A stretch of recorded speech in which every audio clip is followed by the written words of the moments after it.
Anybody here tonight have an idea for a business that you want to start, or maybe you're a business owner that's just started your own business? Awesome. I love entrepreneurs. It takes a special kind of person to say to themselves, dependable income. That sounds terrible. You know what I would really love? To be able to wake up every morning with an overwhelming sense of dread that today might be the day I lose all of my money and everything that I've worked on for the last 5 years. So I'm a business owner, and I also coach and consult other business owners just starting out.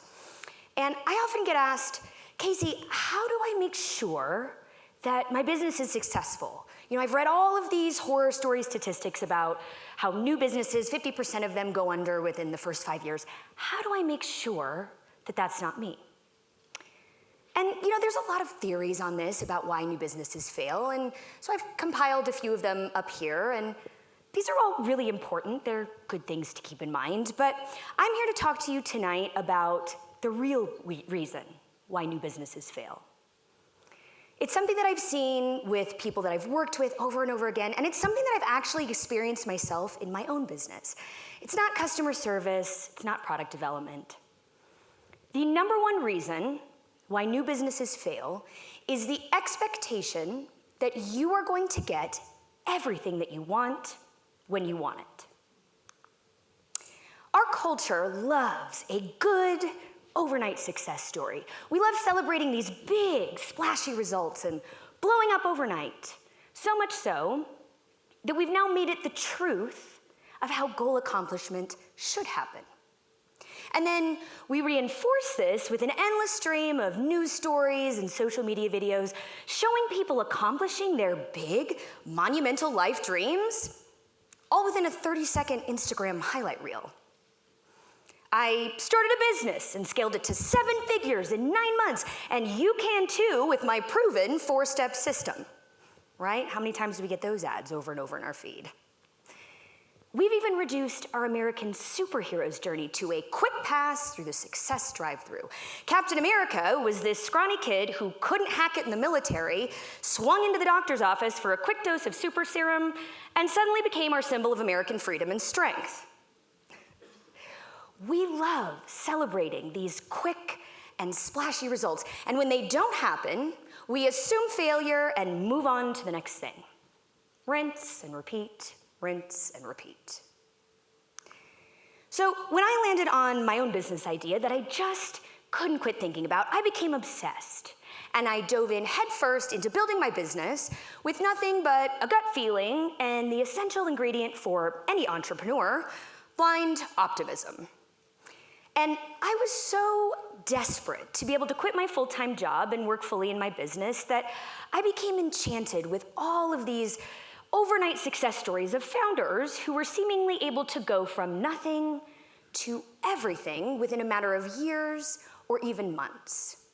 And I became frantic in my own pursuit of this.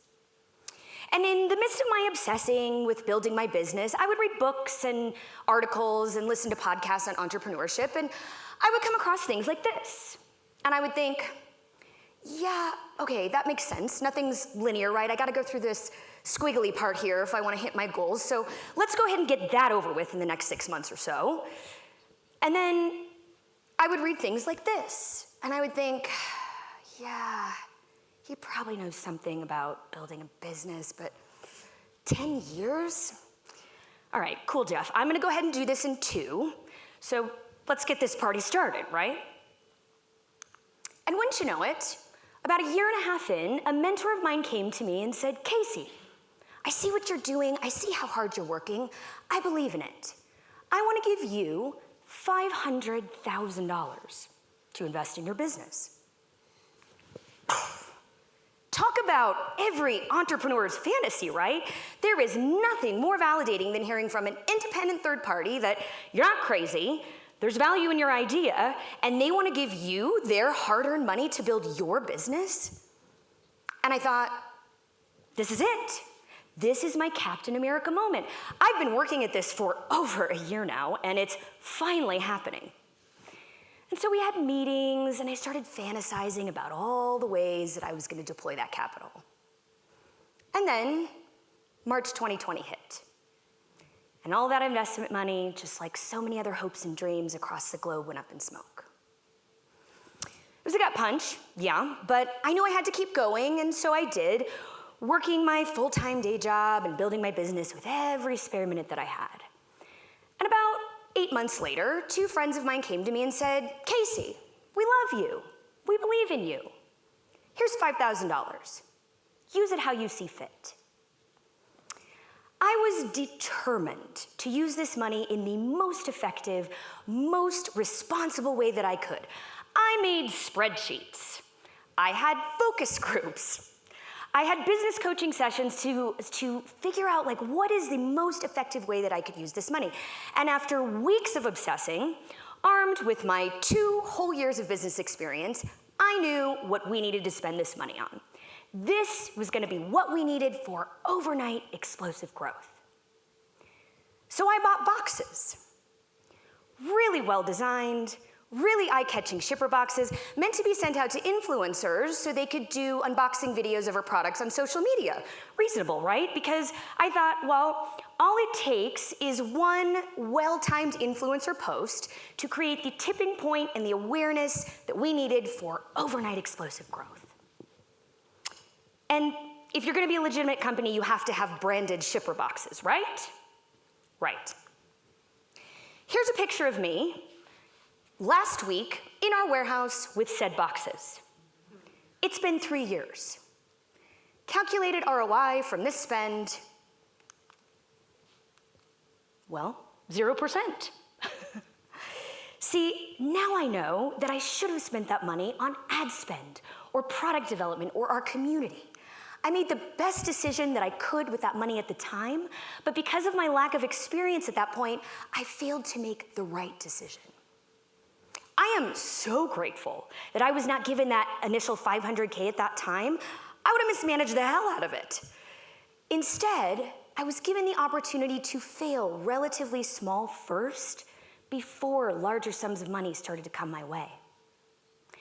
Overnight success bypasses the necessary failures and mistakes that inform your future choices.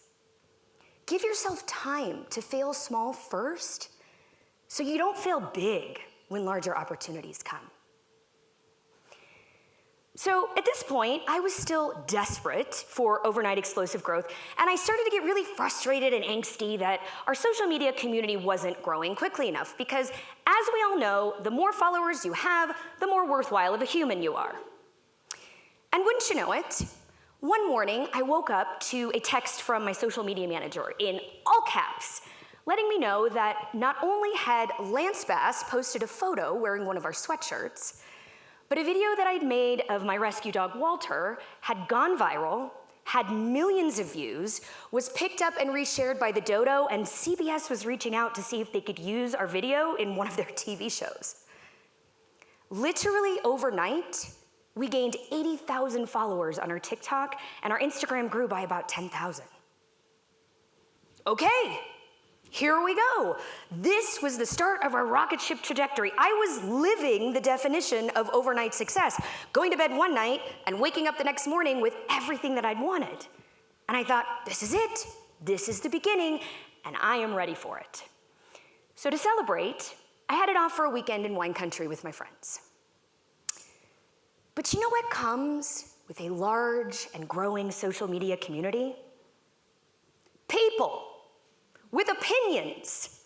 And the first day into my vacation, one negative comment came through, and that was all it took to send me into an existential downward spiral meltdown. I blew off the rest of the day with my friends and locked myself in the hotel room so I could craft the perfect multi-paragraph response to this troll, which we all know is a really effective use of my time. It was also a great leadership example for my team. See, I thought I was ready.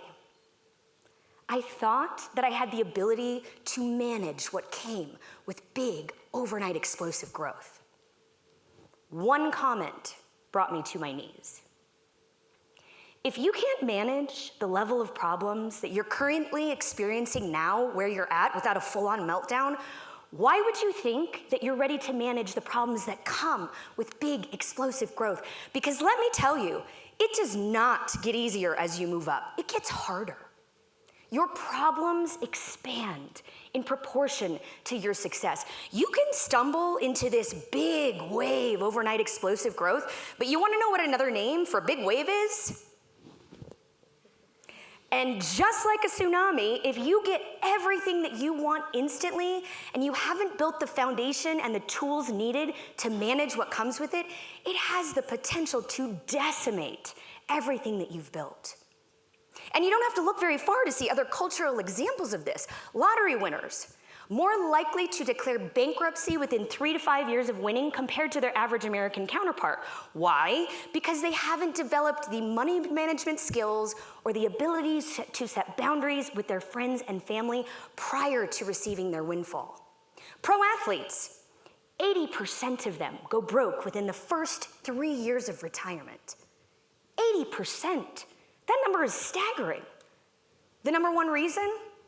Lack of skills necessary to manage the level of income and fame that they received at such a young age. This is the paradox of overnight success. It's thrilling when it comes, and it will be your downfall if you haven't learned how to manage what comes with it. Stair step up. Give yourselves the gift of slow progression. Last year, in 2022, we were gearing up to launch a product that I had spent 3 years developing. I had a gut feeling about this product. I'd seen a gap in the market, and turns out I was right. We launched and sold out within about 3 weeks. It's a great problem to have, right? Well, not when you sell out in September, right before your biggest revenue-generating months of the year, have a 6-month turnaround time on a restock, and have no idea how you're gonna hit overhead or payroll with no products to sell. I almost quit because the pressure was so intense. Keep in mind, this was not that long ago. Thankfully, that little entrepreneurial voice in my head kicked in, keep going, keep going. And so I did, but for 5 months, I had to sit in this uncomfortable void of waiting. It was torture. But you know what? It forced me to get creative. It forced my business to become leaner and more efficient. And most importantly, it forced me to practice tolerating the discomfort of the middle. And when the product came back in stock, we had the biggest sales month in the history of my company. See, it's exciting to start something, and everybody's over here at the end, at the finish line, waiting to cheer you on when you cross it. But there is this whole middle wasteland of slow times and tedium and repetition and working on your craft with no visible results. This is where the foundation for true success gets laid. But I have seen it time and time again with entrepreneurs who get lit up with a big vision for something that they want to build, and they dive in headfirst with these expectations for quick results, and then they hit the middle. And you know what happens? They quit. They give up, not because they didn't have a good idea, but because their expectations did not match the reality of what it takes to achieve something great.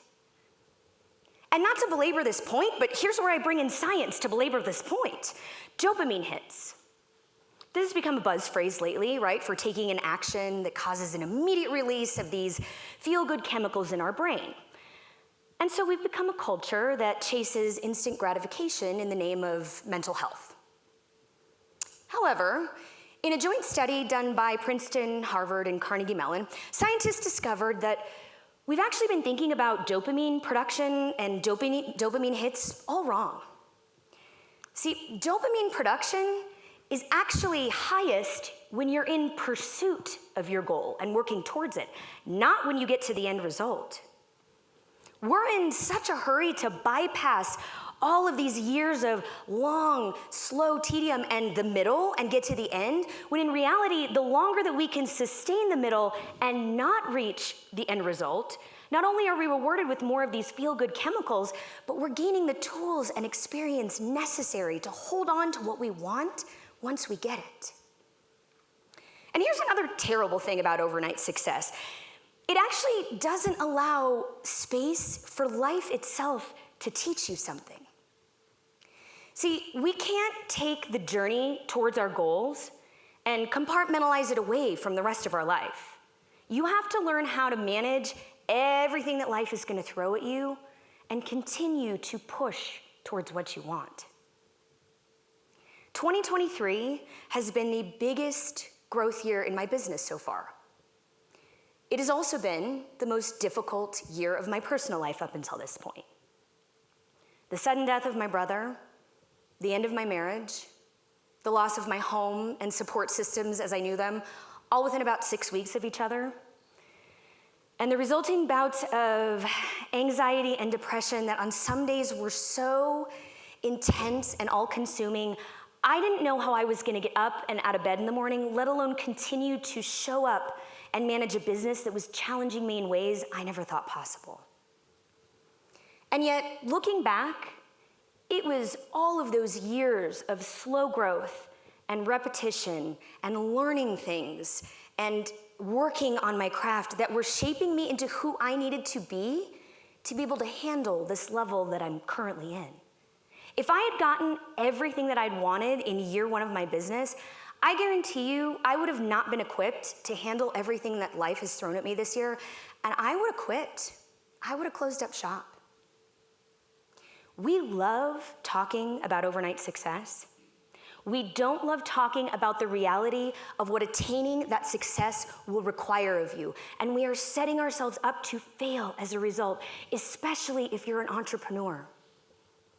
Right now, some of you have a big vision for something that you want to build, but you're doubting yourselves because your lack of instant results, and you're making that mean something about yourselves and your capabilities.